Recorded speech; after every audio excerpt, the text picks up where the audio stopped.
O telescópio Hubble completou 35 anos e dá para dizer que nesse aniversário é a gente que acaba presenteado com um acervo gigante de imagens incríveis do espaço. Para celebrar a data, a NASA divulgou imagens inéditas obtidas pelo equipamento. Os novos registros incluem uma visão de Marte, a vibrante nebulosa planetária formadora de estrelas Rosetta e a galáxia espiral NGC 5335. O Hubble foi lançado ao espaço em 24 de abril de 1990 a bordo do ônibus espacial Discovery. Na época, a tecnologia foi descrita como uma nova janela para o universo. E 35 anos depois, segue ativo como um instrumento de observação confiável, produzindo novas imagens e expandindo as perspectivas sobre o universo. Atualmente, o telescópio acumula quase 1.700.000 observações de aproximadamente 55.000 alvos astronômicos. E alguns registros são memoráveis, como a nebulosa de Helix, uma das nebulosas planetárias mais próximas da Terra, localizada a 650 anos-luz de distância. A nebulosa do Caranguejo, que é composta por restos de uma supernova, e o campo profundo extremo, que combina 10 anos de dados do telescópio e revela milhares de galáxias. Para continuar ativo até hoje, o Hubble passou por alguns reparos e atualizações em 5 missões tripuladas. Os dados coletados compõem um dos maiores acervos já produzidos por uma missão da NASA, ficando atrás apenas o telescópio James Webb, muito mais moderno e lançado em 2021. Vale destacar aqui que o Hubble já permitiu que cientistas revisitassem objetos ao longo do tempo, revelando fenômenos em constante transformação, detalhes de planetas do sistema solar, jatos de buracos negros e colisões de asteroides. Outros feitos importantes foram a confirmação da existência de buracos negros supermassivos e a medição das atmosferas de planetas fora do sistema solar. E para falar um pouco mais sobre esse assunto, eu converso agora com o professor Dr. Rodolfo Lang, do Observatório Didático de Astronomia da Unesp de Bauru. Professor, a gente viu aí, né? Realmente extremamente importante para tudo que a gente conhece hoje, né? Como é que o senhor avalia esses 35 anos do Hubble?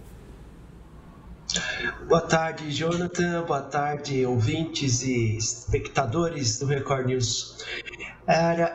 Realmente, o telescópio espacial Hubble trouxe uma quantidade enorme de conhecimento, porque o ponto de vista dele é bem diferente do nosso aqui, do planeta Terra, na superfície do nosso planeta.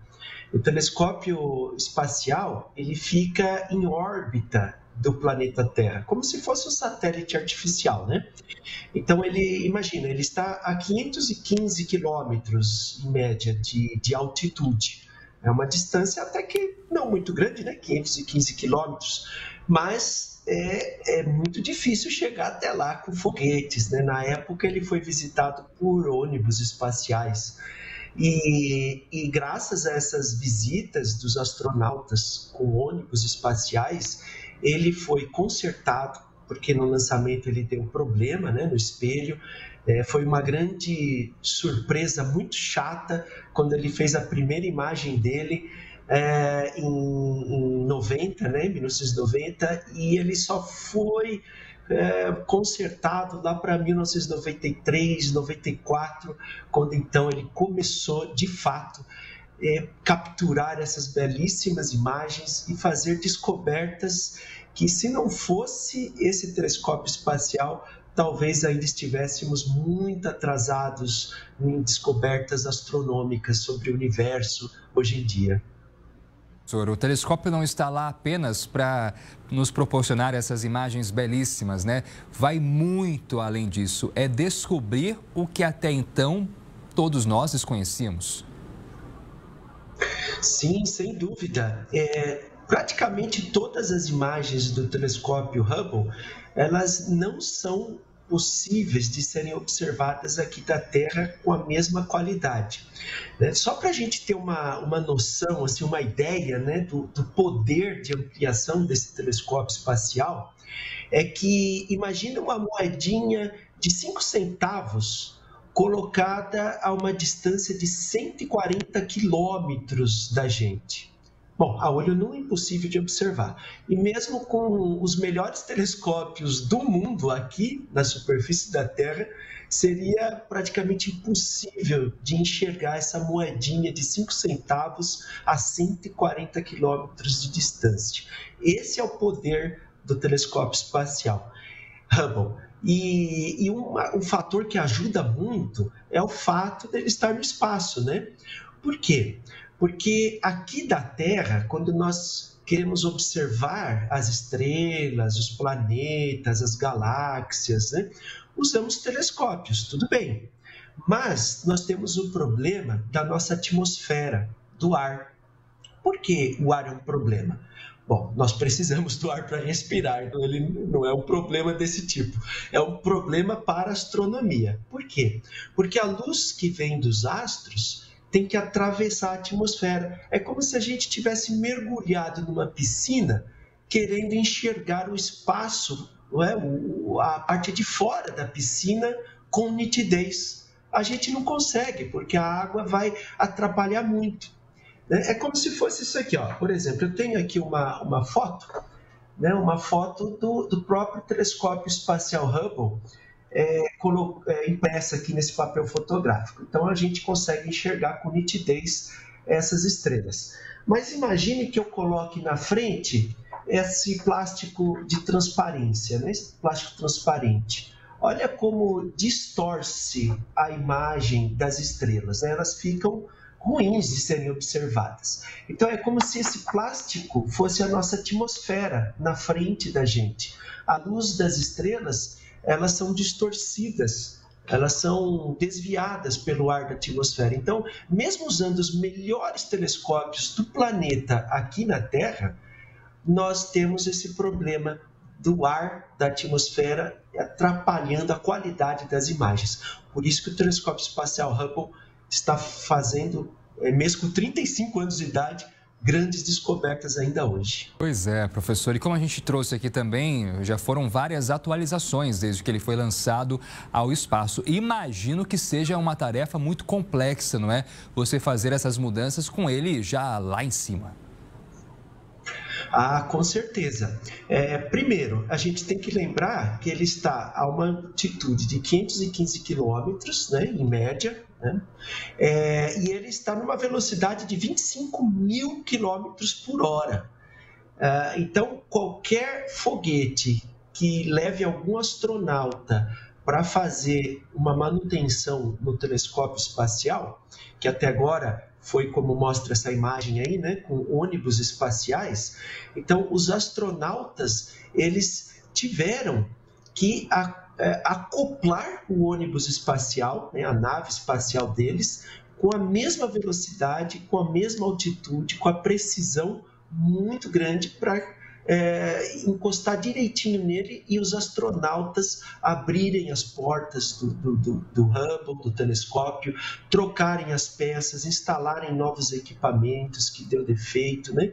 Então foram 5 missões, né? E desde a última missão, o ônibus espacial, que atualmente o ônibus espacial ele não está mais em operação, né? O telescópio espacial até hoje não foi mais visitado. Então, ele ainda funcionando é uma grande vantagem. Apesar que nós temos o telescópio espacial James Webb, também com um poder fenomenal de descobertas, um potencial incrível, mas ainda assim o telescópio Hubble ele está complementando as descobertas do James Webb. Professor, em 1990, é claro que a tecnologia era muito diferente da que nós temos hoje, né? Agora, ainda assim, né, no lançamento do telescópio já era algo muito avançado, extremamente avançado. De que forma essa tecnologia, que ela é empenhada na construção de satélites, telescópios, elas acabam sendo revertidas para nós, aqui no uso do dia a dia? Em relação às tecnologias, por exemplo, a câmera eficiente que nós temos hoje no celular, um dia já foi tecnologia que esteve lá em cima, desempenhada para funções fora do planeta Terra? Perfeito, Jonathan, sua pergunta, muito boa. De fato, muita gente talvez até questione, né, critique, por que gastar tantos milhões de dólares aí com esse tipo de pesquisa, né? Para que saber as coisas do universo? É mera curiosidade, não vai fazer diferença nenhuma para nós aqui na Terra e fica gastando esse dinheirão. Tudo bem, é realmente um dinheirão, mas o que se gasta, por exemplo, com armamentos de guerra é muitas vezes maior, né? E com outras coisas também aqui no planeta Terra que se gastam para manter a vida aqui é muitas vezes maior. E aí tem o fato de que, embora esses equipamentos dessas naves espaciais sejam projetados exclusivamente para elas, depois, no futuro, muitos desses equipamentos acabam sendo revertidos para o nosso uso diário. Como você citou aí, Jonathan, as câmeras, né? Então, quando a gente pega, por exemplo, o nosso celular aqui, né? Essa câmera, olha o tamanhinho que ela é, né? Como que ela tem tanta qualidade assim, né? Às vezes tem celulares que as câmeras são tão boas que são até melhores do que câmeras profissionais, né? De tanta qualidade da imagem. De onde vieram essas câmeras com alto poder de resolução, de qualidade? Vieram justamente de projetos realizados para esses grandes telescópios. Não só o telescópio espacial, como o Hubble, o James Webb, mas também para esses grandes telescópios que estão aqui na Terra. Nós nunca imaginaríamos na época que teríamos celulares com câmeras tão incríveis assim. E já estavam sendo usadas nos grandes telescópios, né? Então, vamos imaginar, né? O que será que ainda está por vir aí da tecnologia avançada para usarmos no nosso dia a dia, tendo como origem aí esses equipamentos especialmente projetados para espacial, né? Para tecnologia espacial. Vamos esperar. Pois é, professor, e 35 anos é uma data realmente significativa, né? Ainda mais para uma tecnologia, um equipamento, né? Na visão do senhor, o Hubble vai ainda desempenhar muitos anos pela frente ou já está na hora de pensar numa aposentadoria? Talvez o James Webb de fato assumir o protagonismo ou até temos um novo lançamento? Qual é a opinião do senhor? Não, ele tem que continuar. O telescópio Hubble vai continuar. Ele já superou muitas expectativas, né? O telescópio Hubble, ele já passou da data de garantia, por assim dizer, né? Quando a gente compra alguma coisa para nossa casa, um fogão, uma geladeira, tem lá o prazo de garantia, mas ele já passou e está funcionando muito bem. E de forma alguma ele deve ser aposentado, ele tem que continuar. O James Webb não é um telescópio que substitui o Hubble. De fato, as descobertas do Hubble, as imagens do Hubble, complementam as imagens do James Webb, porque o James Webb trabalha em comprimentos de onda da luz um pouquinho diferentes, né, dos comprimentos de onda da luz do telescópio Hubble. Então, tem coisas que o Hubble captura que o James Webb não captura e vice-versa. Então, os dois compartilham essas grandes descobertas, né? O universo é muito extenso, tem muito ainda que descobrir. Por exemplo, todos esses 35 anos de telescópio Hubble, ele observou mais de 108 milhões de objetos celestes. E veja, tudo isso não é nem 0,1% de toda a área do céu que ainda precisa ser apontado algum telescópio para descobrir as coisas. Temos muito a descobrir ainda. Professor Rodolfo, obrigado por estar com a gente hoje aqui no Conexão. Foi muito bom ouvir o senhor. Bom fim de semana, viu? Eu que agradeço pela oportunidade, Jonathan, e tudo de bom para você, para a equipe Record e para todos os espectadores. Obrigado. Até a próxima.